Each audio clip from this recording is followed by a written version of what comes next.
Wusstet ihr eigentlich, dass es verschiedene Arten gibt, Schweizer Hochdeutsch zu reden? Also so wie ich jetzt rede, ohne Scheiß, so reden im Fall wirklich ganz viele. So habe ich früher auch in der Schule geredet, ganz normal, weil es war halt, man wird wirklich geschämt, wenn man nicht so Schweizer Hochdeutsch redet, wenn man so auf dem Dorf lebt. Also wenn ich jetzt normal Hochdeutsch geredet hätte, wäre ich gemobbt worden. Und das ist noch nicht mal ganz übertrieben. Jetzt rede ich wirklich übertrieben. Und so reden die wirklich die 80-jährigen Männer auf dem Dorf. Da verstehst du sie wirklich fast gar nicht mehr. Und dann gibt es wirklich noch das Schlimmste. Ich finde das so peinlich.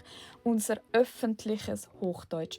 So für Radio, Fernsehen und so. Weil ich verstehe es nicht ganz. Ich glaube, es ist so, damit man sich abgrenzt von Deutschland und weil halt die Schweizer Bevölkerung wirklich sauer wird, wenn jetzt im schweizerischen Fernsehen richtig normal Hochdeutsch gesprochen werden würde. Deshalb gibt es so einen Mischmasch, wo das nicht so stark ist und nicht so dann macht man k und ch. Aber man muss das R immer noch rollen. Oh mein Gott, ist das schlimm. Dementsprechend würde ich so sprechen. Und dann kann man Radiosprecherin werden in der Schweiz. Was ich aber ganz unangenehm finde, weil entweder machst du es ganz oder gar nicht. Und nicht so.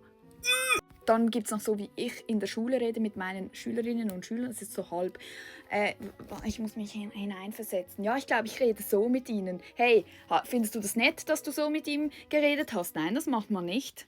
Also, cringe.